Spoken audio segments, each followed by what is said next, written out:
সুপ্রিয় দর্শক, স্বাগত জানাচ্ছি প্রবাসী মুখের ২১০তম পর্বে। সাথে আছি আমি মোস্তফা ফিরোজ। দর্শক, আপনারা জানেন যে প্রতি সপ্তাহে আমরা নতুন নতুন বিষয় এবং নতুন নতুন অতিথিদেরকে নিয়ে এই অনুষ্ঠানটি করি। আর এই অনুষ্ঠানটি প্রবাসী বাংলাদেশিদের নানা সমস্যার, সম্ভাবনা, সুখ দুঃখ, হাসি কান্না এইসব বিষয় নিয়েই আমরা এই অনুষ্ঠানটি করে থাকি। আমরা এই অনুষ্ঠানের আলোচনা এবং আলোচনার ফাঁকে ফাঁকে প্রবাস থেকে পাঠানো আমাদের প্রতিনিধিদের বাংলাদেশের স্বার্থ সংশ্লিষ্ট বাংলাদেশের কমিউনিটিদের সুখ দুঃখ, হাসি কান্না নানান ধরনের প্রতিবেদন আমরা উপস্থাপন করি। আজও তার ব্যতিক্রম হবে না। আমি পরিচয় করে দিচ্ছি। আমার ডান প্রান্তে আছেন সোয়েব বিন আহমেদ সোহেল। তিনি সৌদি আরবের দাম্মাম প্রবাসী একজন ব্যবসায়ী, বিশিষ্ট ব্যবসায়ী। তার পাশে আছেন রফিকুল ইসলাম মাদানী। তিনি সৌদি আরবের মদিনা প্রবাসী একজন বিশিষ্ট ব্যবসায়ী। আমার পাশে আছেন শেখ আকরামুজ্জামান। তিনি কমিউনিটি নেতা, কুয়েতের অতিথি। তিনজনকে ধন্যবাদ জানাচ্ছি। দর্শক, আমরা সরাসরি আলোচনা শুরু করি। আমরা আলোচনার পর আমরা কিছু প্রতিবেদন দেখাবো। আমরা প্রথমেই যাই সোহেল ভাইয়ের কাছে। সোহেল ভাই, আপনার কাছেই জানতে চাই শুরুতেই যেটি হচ্ছে আমাদের এই প্রবাসী মুখের অন্যতম সবসময় আলোচিত বিষয় থাকে সৌদি আরবের জনশক্তি রপ্তানি। সৌদি আরবের প্রবাসী যারা আছেন তাদের এমআরপি সমস্যা, এছাড়া সমস্যা আছে রেমিটেন্স পাঠানো সংক্রান্ত বিষয় নিয়ে। আপনি কোন সমস্যাটাকে প্রধান করে এই মুহূর্তে বলতে চাচ্ছেন? ধন্যবাদ ফিরোজ ভাই, আমাকে অনুষ্ঠানে আবারও আমন্ত্রণ জানানোর জন্য। আসলে প্রথমে আমি শুরু করি আমাদের জনশক্তি রপ্তানি নিয়ে শুরু করি। গত কিছুদিন আগে আমাদের মাননীয় মন্ত্রী মহোদয় আমাদের সৌদি আরব ভিজিট করেছেন। তো সেখানে উনি অনেকবার মিটিং করেছেন, যথেষ্ট আন্তরিকতা নিয়ে উনি সৌদি আরবের সরকারের সাথে, ওদের শ্রমমন্ত্রীর সাথে মিটিং করেছেন এবং দফায় দফায় মিটিং হয়েছে। কিন্তু ওইখানে আমরা একটা জিনিস দেখলাম যে ওরা, আমি সৌদি আরব নিউজে একটা নিউজ দেখছি, ওরা খুব ফলো করে একটা নিউজ ছেপেছে। সেটা হলো আপনার, ওরা বাংলাদেশ থেকে শ্রমিক নিবে, তবে স্কিলড অ্যান্ড কোয়ালিফাইড শ্রমিক তারা নিবে এবং সেটার জন্য বাংলাদেশে তাদেরকে ভোকেশনাল পরীক্ষা দিয়ে তাদেরকে ওখানে যেতে হবে। আচ্ছা, এর মাঝখানে আপনাকে ইন্টারাপ্ট করি। আজকের একটি পত্রিকায় প্রতিবেদন আছে যে সৌদি আরব মানে মানুষ অথবা গভর্নমেন্ট খুব হতাশ যে তারা ফিলিপাইন এবং বাংলাদেশ থেকে যে পরিমাণ গৃহকর্মী তারা আশা করেছিল তারা মানে পাচ্ছে না, এবং বিশেষ করে রমজান চলে আসছে এবং সেখানে বহু সৌদি আরবের পরিবার যারা সরকারের কাছে ডিমান্ড করেছিল, আবেদন করেছিল গৃহকর্মীর জন্য, তারা গৃহকর্মী পাচ্ছে না। এই সংকট সম্পর্কে আপনার কিছু জানা আছে? আসলে সংকট আলোচনার মধ্যে এটাও যদি আমি ওটাতে আসছি। তো সেক্ষেত্রে এই শ্রমিকদেরকে আবার ওখানে গিয়ে যাওয়ার পরে ওদেরকে ওখানে যে কাজের জন্য যাবে ওই কাজের স্ট্যাটাসের জন্য তাদেরকে পরীক্ষা দিতে হবে, উত্তীর্ণ হওয়ার ব্যাপার স্যাপার আছে। তো এখানে যারা বিশেষ করে মিডল ইস্ট থেকে, আমাদের কিন্তু টোটাল প্রবৃদ্ধির 7.4% কিন্তু আমাদের প্রবাস থেকে আসে রেমিটেন্স। তো সেক্ষেত্রে যারা প্রবাসে আছে বিভিন্ন দেশে যদি বারবার ভিজিট করা হয়, আমি গতবারও আরো একবার কোন চ্যানেলে জানি বলেছি আমি যে বারবার যদি আমাদের নীতি নির্ধারকরা যদি ভিজিট করে বিভিন্ন দেশে, আপনার বিশেষ করে মধ্যপ্রাচ্যে যেখানে এত বড় একটা অংশ প্রবৃদ্ধির, এত বড় একটা অংশ 7.4% আসতেছে প্রবাস। আপনাদের পক্ষ থেকে একটা দাবিও ছিল কিন্তু যে মধ্যপ্রাচ্য বিষয়ক একজন বিশেষ দূত নিয়োগ করা হোক যার কাজই থাকবে মধ্যপ্রাচ্যের বাজার। হ্যাঁ, এটাই যেমন আমাদের এখানে প্রবাসী কল্যাণ মন্ত্রণালয় আছে, তার সহযোগী হিসেবে অথবা আলাদা করে আরেকটা খোলা হয় যেখানে প্রবাসীদের দূত হিসাবে। এবং আমি আরো আগেও বলেছিলাম একবার, আমাদের সংসদেও যেন আমাদের প্রতিনিধিত্ব থাকে যারা প্রবাসী আছে, শুধুমাত্র তাদের কাজ থাকবে প্রবাসীদের সুখ দুঃখ, প্রবাসীদের সমস্যা সুবিধা অসুবিধাগুলো দেখানো, এবং সেখানে আমাদের সময়ের বাজার কিভাবে সম্প্রসারিত হবে সেই বিষয়ে একটা শুধু ম্যান পাওয়ারই নয়, আমাদের রেমিটেন্সের জন্য দেখেন আমাদের পার্শ্ববর্তী দেশগুলোতে ভারত, আপনার পাকিস্তান, নেপাল, বিশেষ করে ভারত, তারা সুই থেকে শুরু করে প্রত্যেকটা জিনিস তারা কিন্তু ওখানে বাজারজাত করছে এবং তাদের প্রতিনিধিরা ক্রমান্বয়ে যাচ্ছে এবং তাদের সাথে মিটিং করছে। আমাদের দেশেরও যাচ্ছে, যেমন আমাদের দেশের বিশেষ করে গার্মেন্টস সেক্টরটা এখন অনেক ভালো করছে এখানে। তারপরে আবার বেভারেজ, যেমন ইয়ার ফ্রান কোম্পানি না কি যেন একটা কোম্পানি, যথেষ্ট ভালো করতেছে ওরা। ওই ধরনের একটা অবস্থাকে সামনে রেখে যেহেতু রেমিটেন্সের বিষয়টি অত্যন্ত গুরুত্বপূর্ণ, শ্রম বাজার গুরুত্বপূর্ণ। সেই কারণে চাচ্ছেন যে এই ধরনের যাতে সব সময় একটা আসা যাওয়ার মধ্যে Absolutely right, absolutely. এটার জন্য দরকার আমার আমাদের- আসছি জি একটা উদ্যোগ জনবল দরকার। বাড়ানো। এই বিষয়ে কি আকরাম ভাই আপনার কাছে যদি আসি, এই ব্যাপারে আমাদের দূতাবাসগুলো কি মনে করেন যে কি গতানুগতিকভাবে চলছে, না এই ব্যাপারে আসলে তারা কার্যকর ভূমিকা রাখার জন্য আসলে চেষ্টা করছে আপনার দৃষ্টিতে? আমি দর্শক নন্দিত এই অনুষ্ঠানের মাধ্যমে আমার এলাকাবাসী তথা ফরিদপুর 1 আসনের আলফাডাঙ্গা, বোয়ালমারী, মধ্যখালীর জনগণ এবং কুয়েত প্রবাসী সহ মধ্যপ্রাচ্যের সকল দর্শক, আমি সবাইকে অনুষ্ঠানের মাধ্যমে ধন্যবাদ জানাচ্ছি যারা এই রাত জেগে আমাদের এই অনুষ্ঠান দেখছে। আমরা এখানে কথা বলবো প্রবাসীদের স্বার্থে। আমি একজন প্রবাসী, প্রবাসীদের স্বার্থে কথা বলবো। আমরা প্রবাসীরা অর্থনীতির চাকা ঘোরাই। ওই প্রসঙ্গটা আপনার কাছে আসছে, কিন্তু এইটারই সূত্র ধরে যদি বলেন যে আমাদের দূতাবাসের আসলে কি সেখানে ভূমিকা থাকতে পারে এই ক্ষেত্রে? দূতাবাসেই তো সকল ভূমিকা থাকতে পারে। জি, দূতাবাস অর্থাৎ কূটনৈতিক বিভাগের সর্বোচ্চ বিভাগই হলো দূতাবাস। জি। আমাদের দূতাবাসই প্রতিনিধিত্ব করে বাংলাদেশের কূটনীতির। তা কূটনৈতিকভাবে যদি সচেতন হয়, পারদর্শী হয়, দূরদৃষ্টি থাকে, দূরদর্শিতা থাকে, তাহলে আমাদের অনেক সমস্যার বা সকল সমস্যার সমাধানই দেবে দূতাবাস, জি।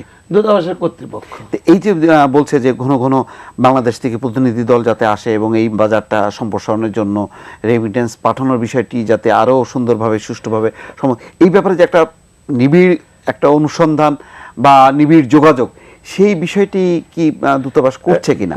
কোনো সন্দেহ ছাড়া এরা একটা প্রতিযোগিতার বাজার। জি, জি। আমরা প্রতিযোগিতার মাঝে, যেমন আমাদের পার্শ্ববর্তী রাষ্ট্র আছে ভারত, নেপাল, শ্রীলঙ্কা, ফিলিপিনি, বিভিন্ন দেশ আছে যে দেশগুলো প্রতিযোগিতার সাথে আমরা টিকে থাকতে পারছি না।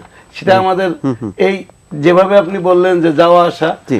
ওইভাবে আমাদের তেমন কোনো যোগসাজশ নেই।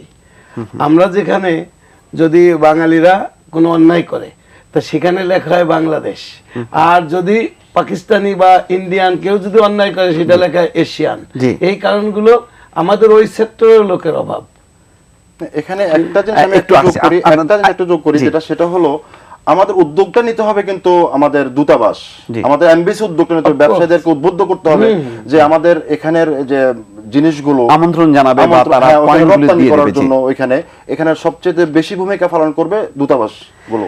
মাদানী ভাইয়ের কাছে আসবো। মাদানী ভাইয়ের কাছে বিশেষ করে জানতে চাইবো ওমরা হজ যে যারা যেতেন সম্প্রতি ওমরা ভিসা দেয়া বন্ধ হয়েছে, এর ফলে কি পরিস্থিতি, আপনার কাছে আসবো সেই বিষয়ে।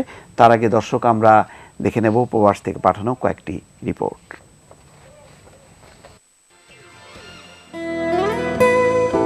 ডিজিটাল পাসপোর্ট দিতে সৌদি আরবের রিয়াদ, দাম্মাম, মদিনা ও বুরাইদা সহ আবাহক হামিজ মোসাইদে এবার কার্যক্রম শুরু করেছে আইরিশ কোম্পানি।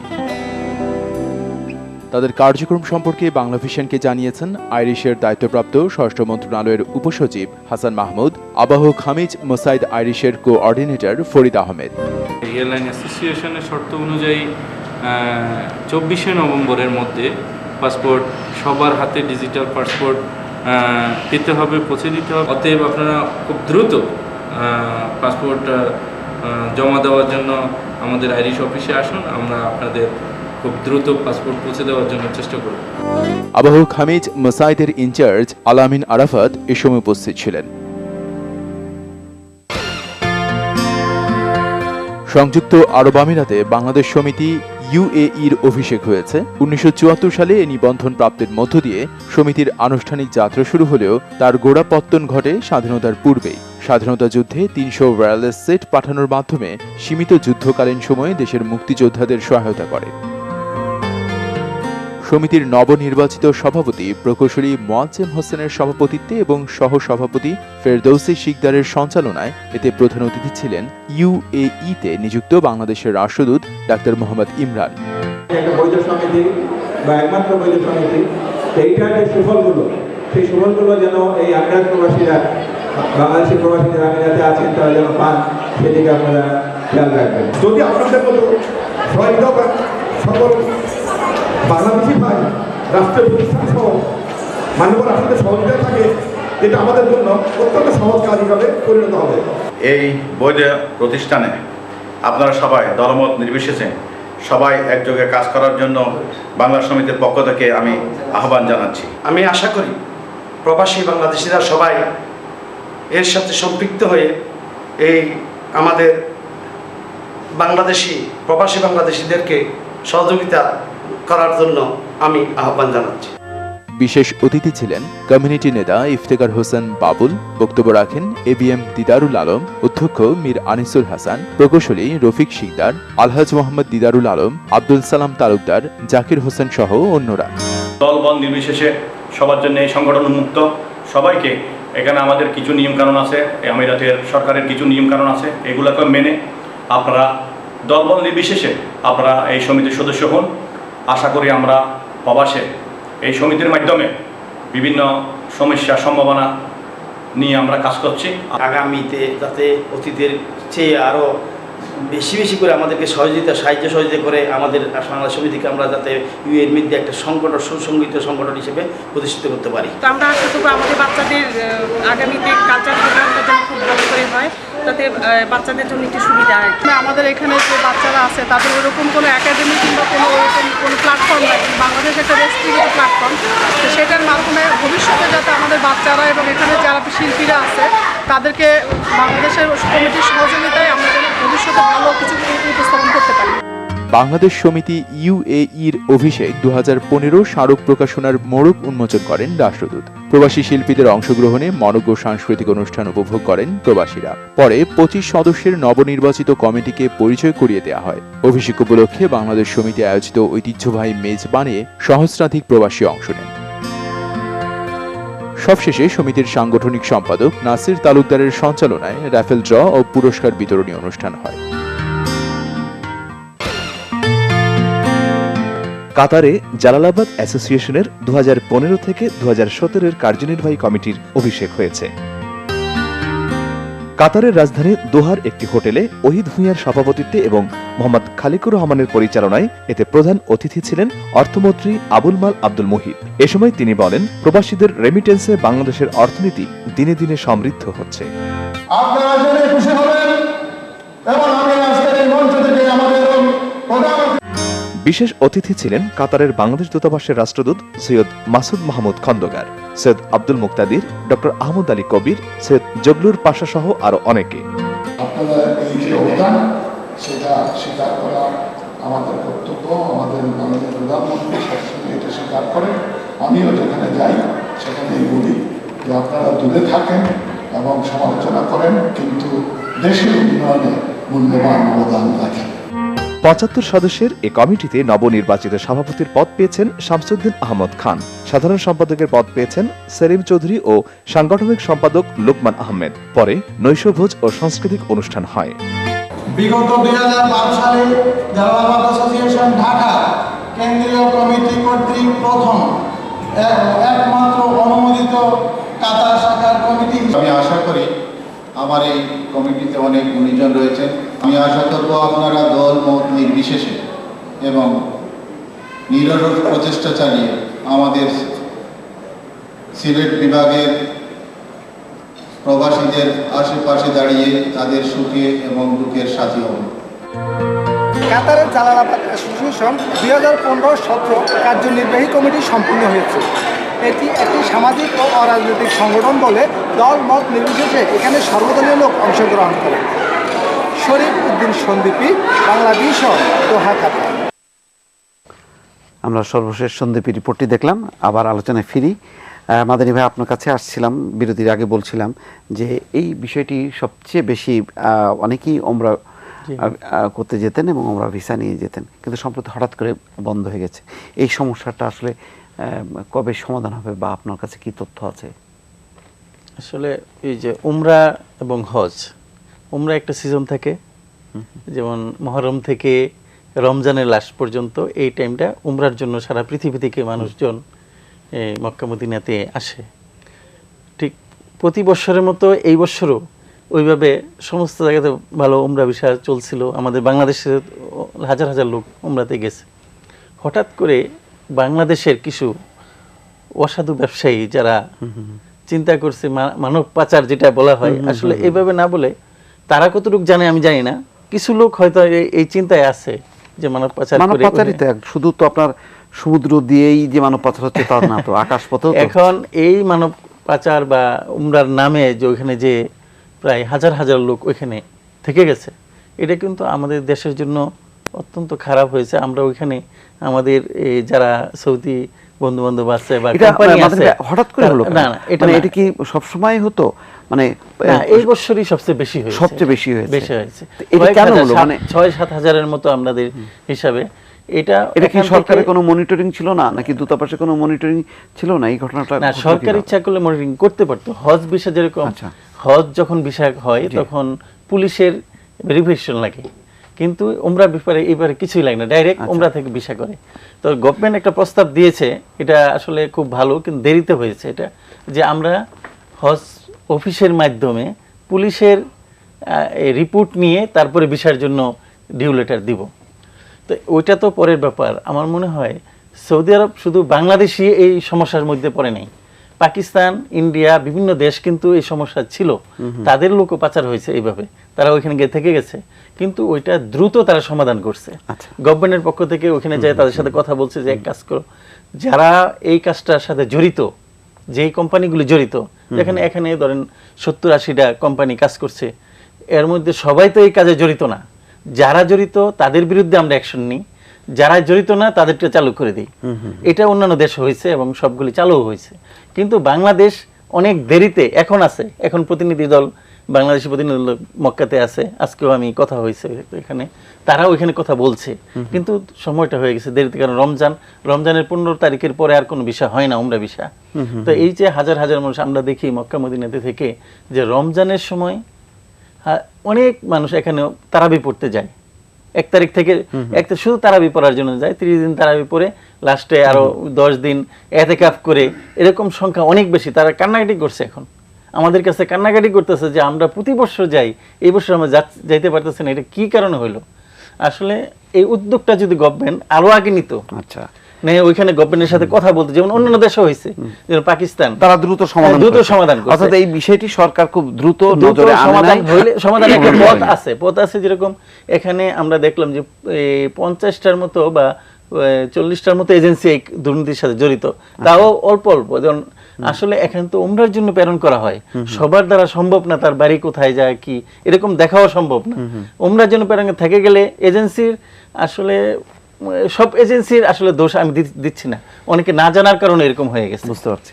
কিন্তু গভর্নমেন্ট যদি মনিটরিং করতো আর সাথে সাথে যদি তারা তাড়াতাড়ি পদক্ষেপ নিত, তাহলে আমাদের এই সমস্যার তাড়াতাড়ি সমাধান হয়ে যেত। আকরাম ভাই ওই কথাটাই বলছিলেন যে আসলে এই যে দূতাবাস বা সংশ্লিষ্ট কর্তৃপক্ষ, তারা যদি আসলে তাদের ভূমিকাটা যদি আরো বাড়ায়, তাহলে এই একটা অমর্যাদাকর পরিস্থিতির মধ্যে আমরা পড়তাম না। আসলে এই ভূমিকাটার জন্য আরো একটু প্রয়োজন আছে। সমগ্র বিশ্বে, সমগ্র দেশে উচিত প্রবাসীদের একটা প্রতিনিধিত্ব থাকার। যেমন জবাবদিহিতা নেই, রাষ্ট্রদূত বা দূতাবাস কি করছে এর তো কোনো জবাবদিহিতা নেই। তো এই জবাবদিহিতার জন্য প্রত্যেকটা, যেমন একটু আগে আপনার দুবাই দেখাইলো সমিতি, এরকম প্রত্যেক জায়গায় বাংলাদেশ কমিউনিটি গণতান্ত্রিকভাবে নির্বাচিত প্রতিনিধি থাকলে ওই দূতাবাসের জবাবদিহিতা থাকে। যেমন আমাদের দেশে বিরোধী দল যদিও নেই, বিরোধী দলের মতো কথা বলার সুযোগ থাকে।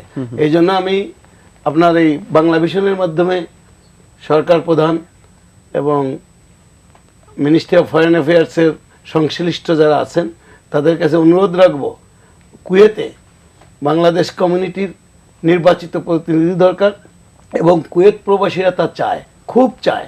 তারা প্রত্যেক ক্ষেত্রেই কমিউনিটির কথা বলে, কিন্তু আমরা সেই সুযোগটুকু পাচ্ছি না। আমাদের আগে বাংলাদেশ সমিতি ছিল, নির্বাচিত সমিতি ছিল, কিন্তু বিশেষ কোনো কারণে, রাজনৈতিক কারণ ছিল তৎকালীন সময়ের ওই সরকারের, আমরা তখন মিটিং মিছিল বন্ধ হওয়ার একটা অভিপ্রায় আসছিল, আমাদের এটা বন্ধ করে দিয়েছে। কিন্তু বাঙালিরা তারা সবাই চায় যে বাংলাদেশ সমিতি আবার পুনর্নির্বাচিত হোক এবং তার প্রতিনিধিত্ব করুক। তখন এই যে স্যার যে কথা বললেন, এই জবাব দিতে আসবে, তারা জিজ্ঞেস করতে পারবে, কিন্তু আমরা জিজ্ঞাসা করার কে?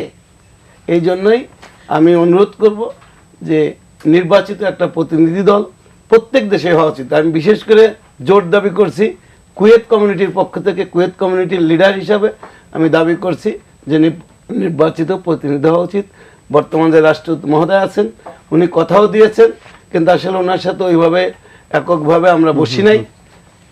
আপনার মাধ্যমে আমি রাষ্ট্রদূত মহোদয়কে অনুরোধ করব যে যে করে হোক বাংলাদেশ কমিউনিটি নির্বাচিত প্রতিনিধির হাতে ক্ষমতা হস্তান্তর করলে তখন আমাদের সুযোগ সুবিধা আমরা আরো বাড়বে। আলোকপাত করতে পারবো এবং এদেশে এসো এদেশের সরকার প্রধানদের সাথেও কমিউনিটি নির্বাচিত লিডার হিসাবে আমরা আমাদের সমস্যা তুলে ধরতে পারবো। আসলে এই বিষয়টা আমি যে জিনিসটা আলোচনা করতেছিলাম এটা শেষ পর্যায়ে যাওয়া উচিত।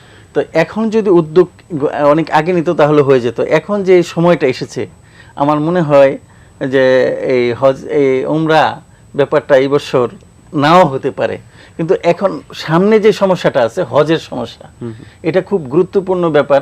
আপনার এই সমস্যাটা আসলে কি, প্রকৃতিটা কি, আর এই যে সমস্যাগুলো আলোচনা হলো সেটা সোহেল ভাই নিজেও বলছিলেন যে আসলে এই যে নিবিড় যোগাযোগ এবং কার্যকর উদ্যোগ এগুলি না থাকার কারণেই হচ্ছে। এই বিষয়ে আপনাদের কাছ থেকে আরও বিস্তারিত শুনবো। আমরা দর্শক আবারও যাচ্ছি আমাদের প্রবাসের প্রতিনিধিদের কাছে, তারা দেখাবেন আরও কিছু প্রতিবেদন।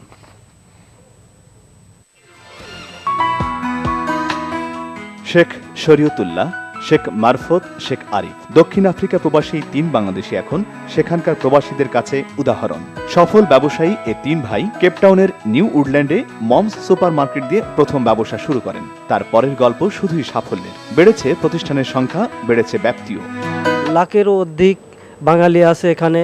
আমরা অবহেলিত, সরকার আমাদের সরকারিভাবে আমাদের পর্যবেক্ষণ করবে এবং আমাদের সহযোগিতা করবে। আমরা এখানে সরকারিভাবে অবহেলিত আছি, সরকার আমাদের প্রতি নজর দেয় না, খোঁজখবর নেয় না।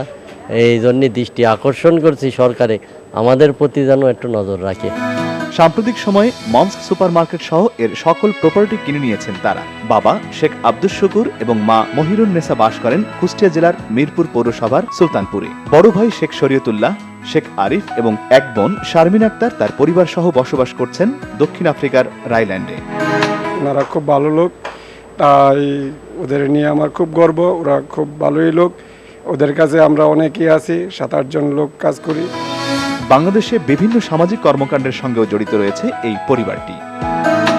অনেক দূর থেকে এই দেশে এসে তারা এই দেশের একটি মার্কেট কিনে সেখানে সুন্দরভাবে বসবাস করছে, বৈধভাবে টাকা ইনকাম করে দেশে পাঠাচ্ছে। Mum super market, new Woodland Mrs Plane থেকে শেখ আরিফুর রহমান, বাংলা ভিশন, কেপটাউন, দক্ষিণ আফ্রিকা। বাংলাদেশের মেয়ে মাহমুদা মুক্তি একজন সফল চিকিৎসক হিসেবে পরিচিতি পেয়েছেন কানাডায়। মুক্তি সিলেট ওসমানী মেডিকেল কলেজ থেকে MBBS শেষে পাড়ি জমান নিউ ইয়র্কে 1998 সালে। নিউ ইয়র্ক ইউনিভার্সিটিতে রিসার্চ ফেলোশিপ শেষে কানাডায় যান 2004 সালে, আর তারপর থেকে আছেন কানাডায়। পৃথিবীর সব জায়গাতেই ডাক্তারদের জন্য পথটা কখনোই সহজ নয়, কিন্তু একবার যখন আপনার লাইসেন্স হয়ে যায় এবং আপনি প্র্যাকটিস করা শুরু করেন, আপনার স্যাটিসফ্যাকশন যেমন হাই, এখানকার রিমুনারেশনও খুব হাই। চিকিৎসা ছাড়াও পরীক্ষক হিসেবে কাজ করছেন ইউনিভার্সিটি অব ম্যানিটোবা এবং access the Canadian for the Canadian medical licence এক্সামে। আমি এনকারেজ করি সবাইকেই যে এখানে মেডিসিন প্র্যাকটিস করার, পার্সু করার। এখানে সুযোগ সুবিধা আছে, কিছু অ্যাসোসিয়েশন আছে যারা ওরিয়েন্টেশনে হেল্প করে, এবং সেই ওরিয়েন্টেশনের যে অ্যাসোসিয়েশনগুলোর ওয়েবসাইট আছে, কারো যদি কোনো প্রশ্ন থাকে সেই ওয়েবসাইটগুলোতে তারা প্রশ্নের উত্তরগুলো পাবেন। অবসরে মুক্তি কানাডায় অভিবাসীদের মানসিক স্বাস্থ্য সচেতনতা নিয়ে কাজ করতে ভালোবাসেন। তিনি বিশ্বাস করেন রোগ প্রতিকারের চেয়ে প্রতিরোধ জরুরি। ভবিষ্যৎ কর্মপন্থা নির্ধারণ নিয়ে আলোচনা সভা করেছে দেশি ভয়েস মিডিয়া। এতে প্রধান অতিথি ছিলেন সংগঠনের সিনিয়র উপদেষ্টা MA কুদ্দুস দেওয়ান, দেশি ভয়েসের উপদেষ্টা ও মিডিয়া কোঅর্ডিনেটর জাহাঙ্গীর কবির বাপ্পের সঞ্চালনায় সভায় বক্তব্য রাখেন আমির মোহাম্মদ, সোহেল পারভেজ, তন্ময় ভূঁইয়া, বোরহান, মানিক, বাবলু, অপু, জুয়েল সহ অন্যরা। সভা শেষে দেশি ভয়েসের সদস্য সচিব ও মডেল আমির মোহাম্মদ অভিনীত নতুন মিউজিক ভিডিওর উদ্বোধন করা হয়। দর্শক, আমরা প্রতিবেদনগুলো দেখলাম। আমরা অবশ্যই আসলে গর্ববোধ করি মাহমুদা মুক্তি এবং আরিফ সহ তার 2 ভাইয়ের কেপটাউনের আমরা যে প্রতিবেদনটি দেখলাম। প্রবাসীদের নিয়ে আসলে আরও গর্বের জায়গা। যখন আমরা দেখছিলাম এই প্রতিবেদনটি, আমাদের মাদানী ভাই, রফিকুল ইসলাম মাদানী ভাই একজনের কথা বলছিলেন, আপনি একটু যদি দর্শকদেরকে বলেন কার কথা বলছিলেন? সাউথ আফ্রিকাতে। আমি সাউথ আফ্রিকা দারবানে সফরে গিয়েছিলাম, ওখানে আমাকে এক লোক নিয়ে গেল, উনিও অনেক বড় ব্যবসায়ী, গাড়ির ব্যবসায়ী, শোরুমটা হবে কমপক্ষে 10 বিঘা জায়গার মধ্যে, এত বড় বাংলাদেশি। ওইখানে আরেকজনের সাথে পরিচয় ডক্টর কাদেরি, উনি ওই সাউথ আফ্রিকাতে একটা প্রাইভেট মেডিকেলের মালিক, উনি নিজেই প্রাইভেট মেডিকেল করেছেন, হাজব্যান্ড অফ দুইজনই ডাক্তার, ওইখানে সফল ব্যবসায়ী। এবং আলহামদুলিল্লাহ এটা তো বাংলাদেশের জন্য গৌরব মনে করি। সাউথ আফ্রিকা আসলে বিনিয়োগ ব্যবসা বাংলাদেশিদের জন্য একটি নতুন ক্ষেত্র, যদিও সেখানে একটু মানে শঙ্কা আছে, আতঙ্ক আছে, ভয় ভীতি আছে, এইসব যদি কাটিয়ে যদি আমরা যদি এগোতে পারি তাহলে কিন্তু এটা বাজার হিসেবে একটা বিশাল একটা আমাদের জন্য বাজার এবং একটা সম্ভাবনার সফলতা অর্জন করছে, এত সফলতা অর্জন করছে, ওই দেশের মানুষও বাংলাদেশিদের প্রতি অনেক আকৃষ্ট হয়ে গেছে। ইনশাআল্লাহ ভবিষ্যতে আরো উজ্জ্বল হবে বলে আশা রাখি। জি, আমরা আপনার কাছে আসবো হজের সমস্যা নিয়ে। এইটা সূত্র ধরেই যে এই যে বিনিয়োগের একটা সমস্যা এবং সুবিধাটা দেওয়া উচিত প্রবাসীদের, এই ক্ষেত্রে আকরাম ভাই আপনি বলছিলেন, এই কথাটা যদি দর্শকদের উদ্দেশ্যে বলেন, প্রবাসীদেরকে উৎসাহিত করার জন্য শুল্ক মুক্ত গাড়ির কথা বলছিলেন। আমি খুব গর্বের সাথে এবং অহংকারের সাথে বলবো, বাংলাদেশের মানুষ অর্থাৎ শ্রমিক বলবো বা সাধারণ মানুষ বলবো, ব্যবসায়ী বলবো, যারা এখানে গেছে রিক্ত হস্তে আমরা ওই দেশে গেছি, কিন্তু আমাদের নিজস্ব কোয়ালিটি দিয়ে, নিজস্ব মেধাশ্রম দিয়ে সারা বিশ্বে আমরা প্রতিষ্ঠিত, যে অন্য অন্য দেশের তুলনায় অনেক অনেক বেশি, যা কিছু নমুনা আমরা দেখাই। শুধু এই জায়গায় না, আমি কুয়েতের যদি হাতে গোনা 10 জনের নাম বলি, হাজার হাজার কোটি টাকার মালিক, কিন্তু সেই লোকগুলো এই দেশে এসে এয়ারপোর্টের থেকেই বাধাগ্রস্ত হয়, তখন আর তাদের বিনিয়োগ করবার মতো ন্যূনতম মানসিকতা থাকে না। আমাদের অনেক ছেলেরা এখানে ব্যাংকের সাথে ব্যাংকও দিয়েছে, আমি ওইভাবে যাব না, তা আমাদের আরো অনেক অনেক ব্যবসা, যদিও সরকারের নীতি কিন্তু প্রবাসীদেরকে উৎসাহিত করা, প্রবাসী বিনিয়োগকে আমি নিঃসন্দেহে জননেত্রী শেখ হাসিনা, বঙ্গবন্ধু তানা আমি অনুরোধ মানে ধন্যবাদ জানাবো যে উনি যে প্রবাসীদের যে মিটিং এ যায় সেই মিটিং এ উনি উৎসাহিত করে যে আপনারা দেশে বিনিয়োগ করেন। আমরা ডিপ্লোম্যাটিক কারণে বা যে কোনো কারণেই কি এক অজানা এক কারণে আমরা এই বিনিয়োগগুলো সুন্দরভাবে করতে পারি না, যা আপনাকে আমি অনেকবার বলেছি যে আমি নিজেই বাধাগ্রস্ত হয়েছি কয়েকটা ব্যবসা বাণিজ্য করতে। এই পর্যায়ে থাকুক, আসছি আপনার কাছে, আপনি এই প্রসঙ্গ ধরে আসছি, আমরা হজের সমস্যা নিয়ে বলবো। যে রেমিটেন্স পাঠানোটা নিয়েই তো একটা সমস্যা, এবং রেমিটেন্স যারা পাঠাচ্ছেন তাদের অবস্থানটা সম্পর্কে আপনি একটু বলতে চাচ্ছিলেন। ফিরোজ ভাই, আমরা আসলে এখানে আমরা কিছু মেসেজ রেখে যাই। আমরা যারা প্রবাসীরা, বিশেষ করে বাংলা ভীষণ সুন্দর একটা উদ্যোগ গ্রহণ করেছে প্রবাসীদেরকে নিয়ে, প্রবাসীদের একটা অনুষ্ঠান, ধন্যবাদ জানাই তাদেরকে, ধন্যবাদ জানাই বাংলা ভীষণের কলা কৌশলীকে, এত প্রবাসীদের সুখ দুঃখের কথাগুলো বলার জন্য এত সুন্দর একটা মাধ্যম তারা তৈরি করেছে প্রবাসী মুখ নামে। সেক্ষেত্রে আমি ধন্যবাদ জানাতে চাই মাননীয় অর্থমন্ত্রীকে। কিছুক্ষণ আগে আমি দেখলাম কাতারে একটা প্রোগ্রামে উনি একটা কথা বলে গেছেন, স্বীকার করে গেছেন যে প্রবাসীদের পাঠানো রেমিটেন্স বাংলাদেশ দেশের অর্থনীতিকে শক্তিশালী করছে, অর্থনীতিকে চাঙ্গা করছে। আমি ওনার কথার সূত্র ধরেই বলতে চাই, আমরা যেমন ভাবে আমরা দেশের অর্থনীতিকে আমরা চাঙ্গা করছি, দেশের অর্থনৈতিক অবস্থানকে সুদৃঢ় করছি, সেক্ষেত্রে আমাদেরও তো কিছু চাওয়া পাওয়ার থাকতে পারে সরকারের কাছে। ফিরোজ ভাই, আপনাদের মাধ্যমে আমরা আমাদের এই মেসেজগুলো আমরা চাইবো যে সংশ্লিষ্ট ব্যক্তিদের কাছে বা সংস্থার কাছে আমাদের এগুলো পৌঁছে দেওয়া। আমাদের দেখেন, আমরা যারা প্রবাসী আছি, আমাদের রেমিটেন্সে এই যে অর্থমন্ত্রীকে আমি ধন্যবাদ জানাই আবারও, উনিও নিজেও বলেছেন শক্তিশালী করে। তাহলে আমাদের জন্য সরকার কি করছেন? আমাদের তো কিছু চাওয়ার আছে সরকারের কাছে। আমরা যখন এই যে ভাই একটু আগে বলে গেলেন যে বাংলা থেকে যে কোনো দেশ থেকে আসার পরে এয়ারপোর্ট থেকে আমাদের বিড়ম্বনা শুরু, সেখান থেকে শুরু করে আপনি যখন বেল্টে যাবেন 2 ঘন্টা 3 ঘন্টা আপনার মাল ওয়েট করতে হয়, খুব দুঃখ। সেখান থেকে আসেন বাইরে আসার পর গাড়িতে গেলেন, যানজট, নানা ঝামেলা, গেলেন বাড়িতে যাওয়ার পর আপনার প্রবাস থেকে আসছেন, বিদেশি মানুষ আপনি, আপনার কাছে পুলিশ প্রশাসন থেকে শুরু করে বিভিন্ন পর্যায়ের লোকরা আসবে বিভিন্ন চাঁদার জন্য যে আপনাকে দিতে হবে। এখন না দিয়ে কি করবেন আপনি? আপনার ছেলে সন্তান আছে, আপনার মা বাবা আছে, আত্মীয় স্বজন, ওদেরকে রক্ষা করার জন্য আপনি কাউকে না কাউকে মুচলেখা দিতে হচ্ছে। তাহলে কেন আমাদের জন্য সরকার কোনো নীতিমালা তৈরি করেনি? 1 নাম্বার। 2 নাম্বার হলো দেখেন, মুক্তিযোদ্ধারা সর্বকালের সর্বশ্রেষ্ঠ সন্তান, এতে কোনো দ্বিধাদ্বন্দ্ব নাই। মুক্তিযোদ্ধারা আমাদেরকে একটি সার্বভৌম দেশ দিয়েছেন, লাল সবুজের একটি পতাকা দিয়েছেন, বাংলা ভাষায় কথা বলার জন্য তারা একটি সুন্দর প্রেক্ষাপট আমাদেরকে দিয়েছেন। কিন্তু যে দেশটি, যে মানচিত্রটি ওনারা আমাদেরকে দিয়েছেন, সেটাকে রক্ষা করার জন্যে, সেটাকে সুদৃঢ় করার জন্য, শক্তিশালী করার জন্য আমরা যারা প্রবাসীরা আছি, আমরা রেমিটেন্স পাঠিয়ে সে অর্থনৈতিক অবস্থানটাকে শক্তিশালী করছি। তাহলে আমাদের সন্তানদের জন্য, আমরা যারা, আমাদের সন্তানরা যারা দেশে বাস করছে, এদের জন্য আমাদের কোনো যেমন মুক্তিযোদ্ধাদের জন্য তাদের সন্তানদের জন্য যেমন একটা কোটার ব্যবস্থা আছে, প্রবাসীরা এত অবদান রাখার পরেও এই দেশটা তো আমাদেরকে একটা মানচিত্র দিয়েছে, কিন্তু এটাকে তো আমরাই তো এটাকে গ্রোথ করলাম, এটাকে উপরে নিলাম, এস্টাবলিশ করলাম। তো সেই ক্ষেত্রে আমাদের সন্তানদের, ওনাদের সন্তানরা অনেক সুবিধা পাচ্ছেন। আমরা যারা প্রবাসে থাকি, দেশে টাকা পাঠানোর জন্য, রেমিটেন্স পাঠানোর জন্য সর্বময় চেষ্টা করি আমরা, কিন্তু আমাদের সন্তানদের জন্য সরকার কি করছেন? আমাদের জন্য কেন কোনো নীতিমালা করা হয়নি?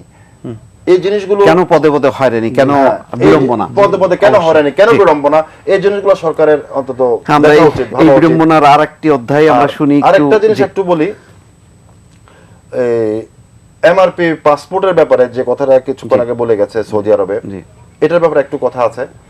সেটা হলো আইরিশ কোম্পানি কে যে পাসপোর্ট, ডিজিটাল এমআরপি পাসপোর্ট বানাচ্ছে, এখানে নতুন করে কিন্তু বাংলাদেশিরা আবারও বিপাকে পড়ছে। কিভাবে সেটা হলো আপনার 24 নভেম্বর 2015 মধ্যে ওই আপনার এই কার্যক্রম শেষ করতে হবে। এরপরে কিন্তু কোনো বাংলাদেশি ডিজিটাল পাসপোর্ট ছাড়া সে অ্যাপ্লাই করতে পারবে না, সেখানে অবস্থান করতে পারবে না, সে অবৈধ হয়ে যাবে, তার একামাও রিনিউ হবে না, তার রোড পারমিট আপনার রিনিউ হবে না। সেক্ষেত্রে আপনার আইরিশ কোম্পানি, এটা তো অনেক অনিয়ম আছে, আমি সেটা বললাম না। ওরা যে পাসপোর্টটা দিচ্ছে, সেখানে বাংলাদেশ দূতাবাসের কোনো সিল ছাড়া, সাইন ছাড়া সাদা পাসপোর্টটা দিচ্ছে। এখন এই পাসপোর্টটা নিয়ে যখন সৌদি আরব পাসপোর্ট অফিসে যায়, তখন তারা নতুন করে বিড়ম্বনার শিকার হয় যে ওরা এটা গ্রহণ করছে না। এখন ওরা কেন গ্রহণ করবে? গ্রহণ করার কারণ হলো যে ওর যে পুরানো যে পাসপোর্ট আছে, যে ভিসা আছে, সেটা স্থানান্তর করতে হবে ডিজিটাল পাসপোর্টে। এখন যখন স্থানান্তর করতে যায়, তখন ওরা গ্রহণ করছে না, যে এখানে শুধু সাদা বই, এখানে দূতাবাসের কোনো সিল নাই, তারপরে কোনো সাইন নাই, কিছু নাই, এটা ওরা গ্রহণ করতেছে না, বিশ্বাস করতে পারতেছে না। তো এই ব্যাপারে যদি সংশ্লিষ্ট কর্তৃপক্ষ যদি এই ব্যাপারে যদি অতি দ্রুত যদি পদক্ষেপ না নেয়, তাহলে কিন্তু বাংলাদেশিরা অনেক বিপাকে পড়বে। এখন নতুন করে পাসপোর্ট বানানোর কোনো সুযোগ নাই, যেহেতু অনলাইনের মাধ্যমে তাদের সবকিছু ডাটা অলরেডি দেয়া আছে সেখানে। আচ্ছা, আমরা একটু এই বিড়ম্বনার সূত্র ধরেই আমরা হজ নিয়ে যে সমস্যা হতে যাচ্ছে, আপনি উমরাতে যে সমস্যার মধ্যে পড়েছি, আমরা এখন যে উদ্যোগটা গ্রহণ করেছে সরকার হজের ব্যাপারে, এটাও একটা বিপদ হতে পারে বলে আমরা আশঙ্কা করছি। কারণ আমি সৌদি আরবে মদিনা মুনাওয়ারা হোটেল ব্যবসার সাথে জড়িত, ওইখানে প্রতি বছর আমাদেরকে লাইসেন্স দেওয়া হয়, যেকে তাসরি বলে, সৌদি গভর্নমেন্ট দেয় প্রতি বছর। এটা সাধারণত আমরা শাওয়াল মাসের 15 তারিখের মধ্যে আমাদেরকে গভর্নমেন্ট দেয়। কিন্তু বর্তমান বাংলাদেশের হজ এজেন্সিগুলিকে অর্ডার দেওয়া হয়েছে যাতে 17 বা 18 তারিখের মধ্যে, 18 জুনের মধ্যে বাড়ি ভাড়া করে এগুলি বাংলাদেশে চলে আসার জন্য। কিন্তু আমাদের এখনো তাসরি হয় নাই। এখন হয়তো 2-4টা ঘরের হয়েছে, ওইখানে নিয়ে তারা বিড়ম্বনাতে অনেক উচ্চ দামে তাদের কাছ থেকে নিতে হচ্ছে। কিন্তু ধরেন এখন যদি আমরা 20% ঘরেরও এখনো লাইসেন্স আসে নাই। আচ্ছা, যাদের লাইসেন্স আছে তাদের ওই চুক্তি করতে হলে শর্ত হলো যে তাহমিল তানজিল বলে, যে মাল উঠানামার যেই কোম্পানি, তাদের সাথে প্রথম চুক্তি করতে হয়। এখন সৌদি গভর্নমেন্ট এই কোম্পানি এখন সিলেক্ট করে নাই, অথচ গভর্নমেন্ট বলছে যে 18 তারিখের মধ্যে বাড়ি ভাড়া করতে হবে।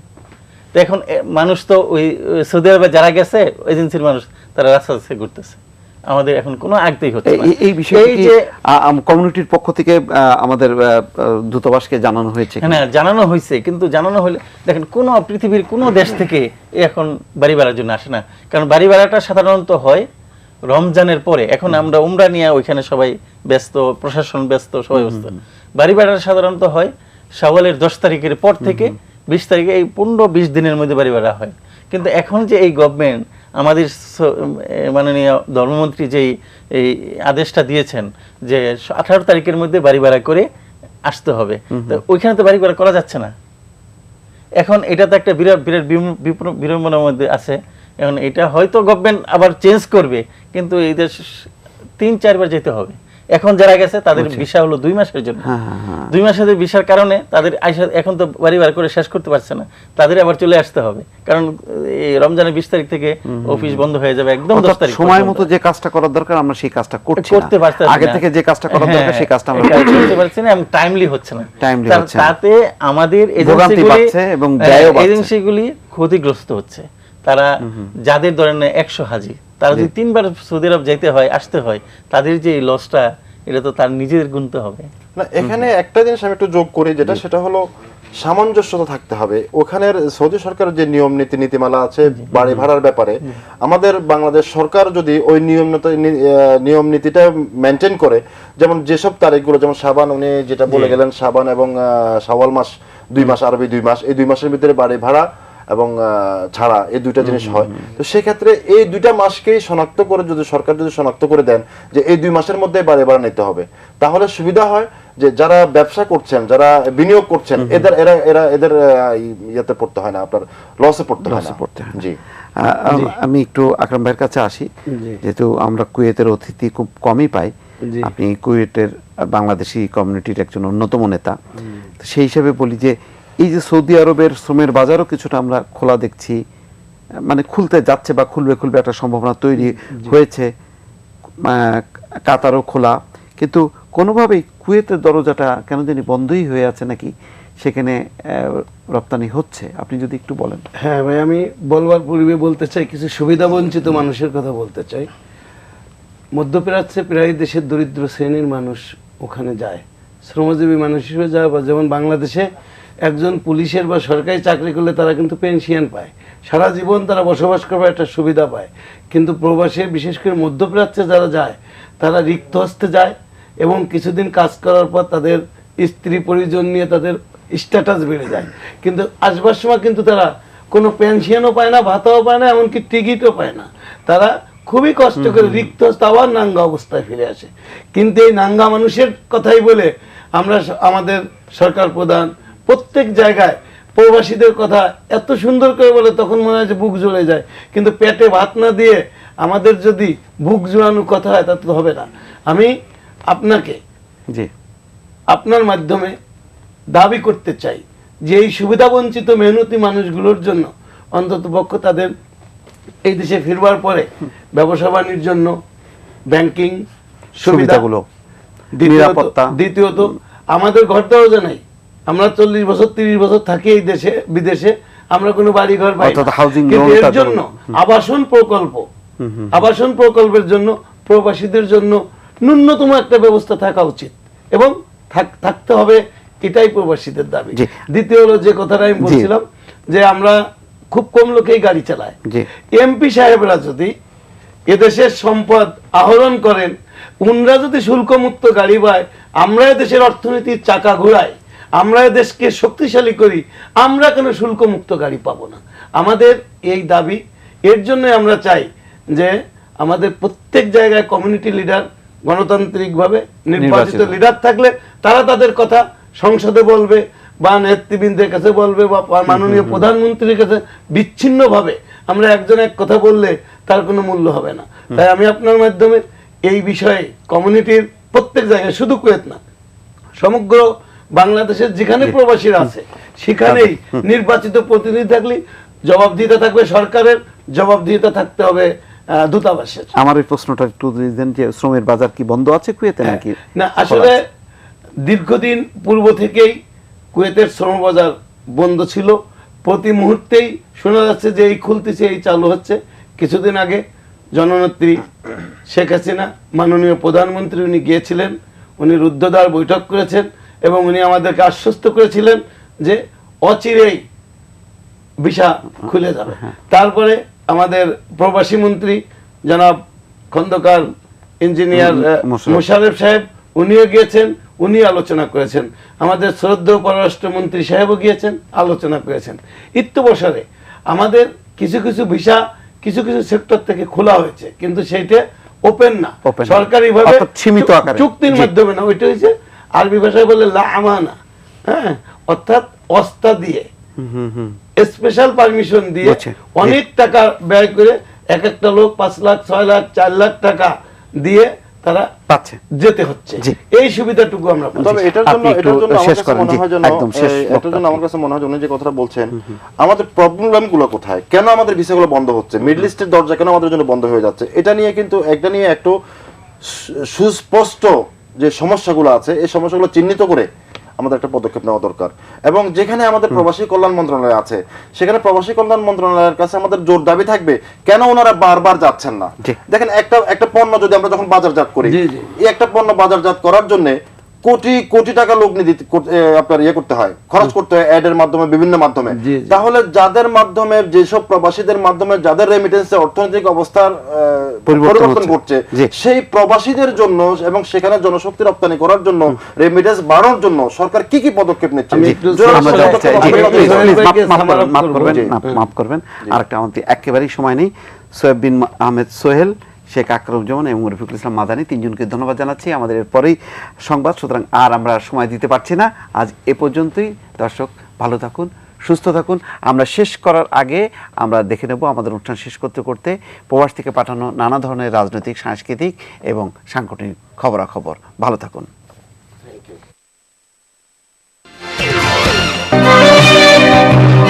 চট্টগ্রাম রাঙ্গুনিয়া রানীরহাটে জিল্লুর হত্যা মামলার চার্জশিট থেকে মূল আসামিদের নাম বাদ দেওয়ার অভিযোগ করেছেন নিহতের স্বজনরা। প্রতিবাদে সৌদি আরব প্রবাসী দুই ছোট ভাই মোহাম্মদ ইকবাল হোসেন ও নাসিরউদ্দিন সংবাদ সম্মেলন করেন। আমার ফ্যামিলিকে নানাভাবে এরা হুমকি দিচ্ছে এবং আমার ফ্যামিলির আরেকজন আমার ভাই নাসিরউদ্দিন এদের হুমকির ফলে বাড়িতে যেতে পারছে না সৌদি আরব থেকে।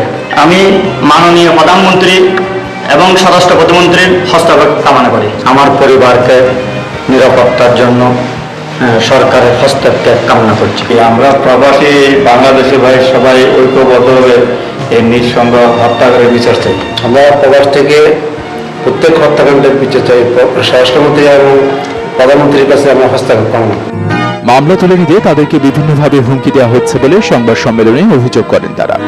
তাহলে বিচার চাই, স্বরাষ্ট্রমন্ত্রী প্রধানমন্ত্রীর হস্তক্ষেপ কামনা করি। দৃষ্টান্তমূলক শাস্তি দাবি করছি এবং প্রধানমন্ত্রী এবং স্বরাষ্ট্রমন্ত্রীর হস্তক্ষেপ কামনা করছি।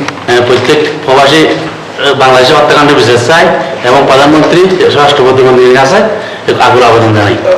প্রবাসী মোহাম্মদ জাহাঙ্গীর আলম, মোহাম্মদ মোসিবুর ইসলাম, মোহাম্মদ সত্তর হোসেন, সাংবাদিক মোস্তফা জাহিদ ও করিম এ সময় উপস্থিত ছিলেন।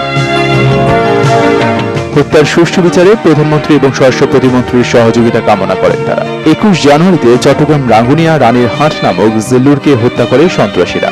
পরে নিহতের পরিবার রাঙ্গুনিয়া থানায় মামলা করে। প্রবাসী বিনিয়োগের সফলতার ধারাবাহিকতায় দক্ষিণ আফ্রিকাতে আনুষ্ঠানিকভাবে যাত্রা শুরু করল বাংলাদেশি মালিকানাধীন দ্য ফুড প্যালেস রেস্টুরেন্ট। এর উদ্বোধন করেন দেশটিতে নিযুক্ত বাংলাদেশ হাই কমিশনের কমিশনার সাব্বির আহমেদ চৌধুরী। আমার একটা শখ ছিল খুব একটা উন্নত মানের চাইনিজ ইন্ডিয়ান রেস্টুরেন্ট ওপেন করা। আমি ওপেন করছি, বাট আমার চিন্তা ভাবনা আছে আরও নতুন কিছু রেস্টুরেন্ট খোলা এবং কি আমাদের দেশীয় বাইরের জন্য নতুন করে কর্মসংস্থানের ব্যবস্থা করা। প্রতিষ্ঠানের মালিক ফরহাদ উদ্দিন ভূঁইয়া জানান, জোহানেসবার্গের ফোর্সবার্গের এই রেস্টুরেন্টটিতে সরবরাহ করা হবে অভিজাত সব ইন্ডিয়ান ও চাইনিজ খাবার। রেস্টুরেন্টটিতে 35 জন বাংলাদেশি সহ প্রায় 50 জনের কর্মসংস্থান হয়েছে বলেও জানান তিনি।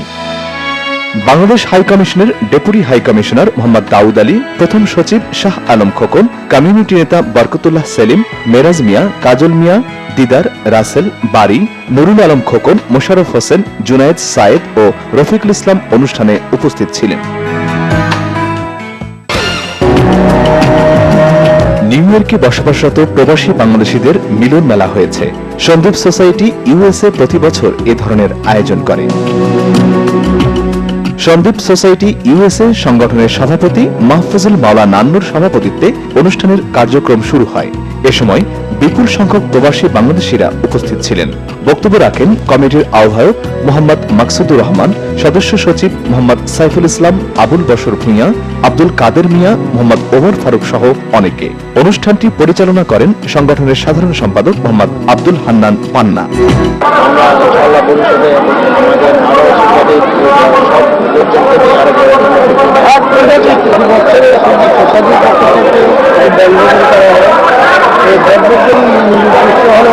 আমাদের সঙ্গীতবাসী মিলন মেলা, এই মিলন মেলা আমরা সকলে একসাথে খাওয়া দাওয়া করি, খেলাধুলা করে মেয়েরা আমাদের কৌশলাদের দিকে হয়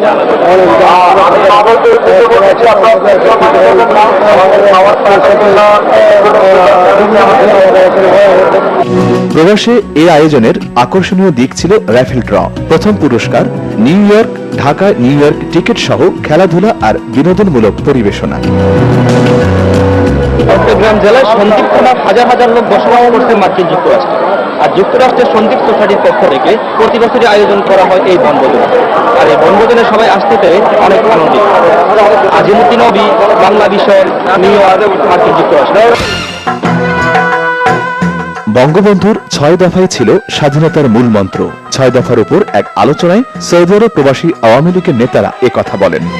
১৯৬৬ সালে বাঙালি জাতির মুক্তির সিনাত ৬ দফা ঘোষণা দিয়েছিলেন বঙ্গবন্ধু শেখ মুজিবুর রহমান। ১৯৭০ সালের ৭ই জুন ৬ দফা বাস্তবায়নের দাবিতে বাংলাদেশে হরতাল পালিত হয়।